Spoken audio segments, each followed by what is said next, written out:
You're back with Bobby and JJ Radio. This is Chantel, and I have Trevor on the other mic. We've been talking with our friend Wyatt from Evidence Advisors about his company, and we started talking about a fun book that he wrote. We want to talk about the first section of this book that talks about the saving crisis we're experiencing here in America. Why do you think that this is happening to us?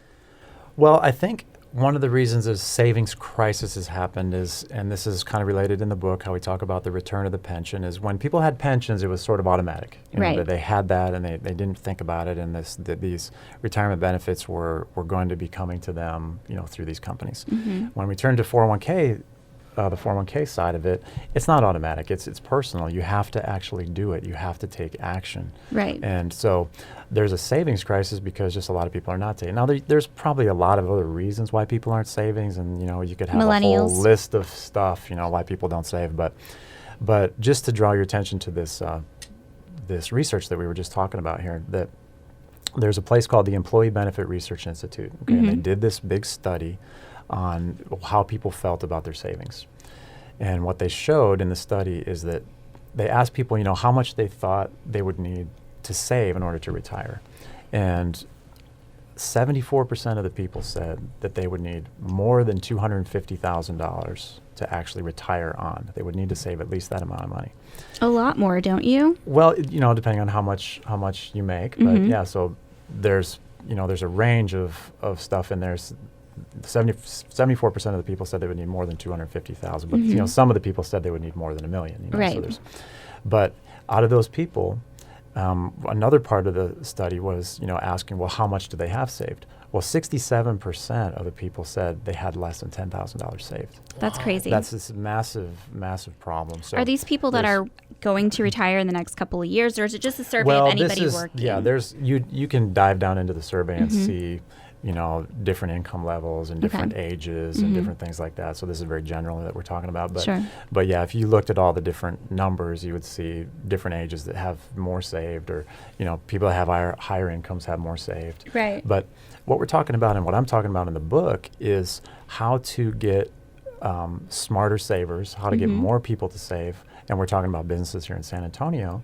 And the majority of those small businesses here in San Antonio, and the people that are working for those small businesses, getting them to learn how to save and how to save more. So it's a really important thing. And like I said, in the book, we lay out for the business owner how to create a 401k plan that automates things to mm-hmm. help people learn how to save. I'm sure this is something that you see, Trevor, because you work in mortgage and you have to have a down payment. But how many people are right out the gate have their down payment saved up? Very few. Very few. That's our biggest problem. Mm-hmm. Right. And also on the mortgage side, too, these savings accounts are taken into consideration when applying for a mortgage. They're mm-hmm. used as an asset. Yeah. So it's not like the money's really idle or not being able to be used. Mm-hmm. It's utilizable. Yeah. Yeah. It's a good thing, having that savings going and getting people. The reason why I use the word pension on the book is because I want people to start thinking of their savings for something in the future. Right. And not just a 401k account that just has this balance that they're going to take a loan out of, or that they're going to right. Spend down when they leave the company or whatever. So the return of the pension, the idea is to change not only what they're doing with the money they're saving, but change the mindset of what the money's for. Mm-hmm. And I think that's a big part of the education process too. Absolutely. Yeah. When I was scrolling through your table of contents, I ran across the Rule of 72. So what is that rule? The Rule of 72, this is, again, one of those kind of little technical things, but mm-hmm. it's just a way that people can figure out how long it takes for their money to double. Okay. So you take, what an interest rate is, and you divide that into 72, and you get a number, and that's how long it takes for your money to double. So people use that Rule of 72 sometimes to get a sense of how much they would have to save, how long they would have to save, how much their money is going to be worth in the future. So it's a real kind of simple little calculation that you can do to show how long it takes for your money to double. Yeah. But it's really, the savings part is more about, I try to get people to think about how much money it would take to generate a certain amount of mm-hmm. income. And that's why these numbers are so high. You right. know, to say, well, I got to have $500,000 or I got to have $1 million, mm-hmm.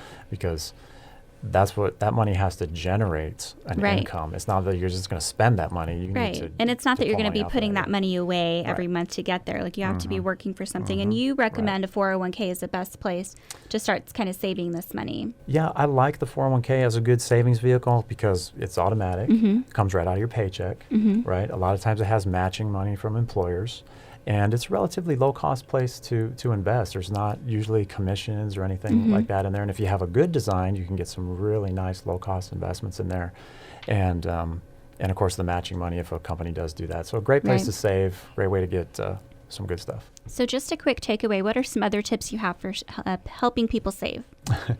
Other tips for helping people save? Well, I think just start out with a good plan. Start out with a budget. If you don't have a budget, you're not going to save. You're just going to be sort of wandering through your finances. So I think the number one thing, if I were to teach somebody how to save, the first thing I would want them to do is create a budget. Right. And then go from there and start carving away some of those things you don't need. Exactly. Right? Yeah, all the Starbucks. I need that, Chantel. I know. Well, I need it too, but it's hard to justify to my husband why I'm spending so much money on Starbucks. So to get in contact with Wyatt, you can give him a call at 210-591-1170 or visit his website at evidenceadvisors.com or shoot him an email at wyatt@evidenceadvisors.com.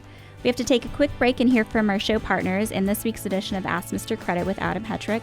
Don't forget to check out our website where you can be a fan of our show and find links to all of the shows we've recorded and our audio files and videos. We'll be right back.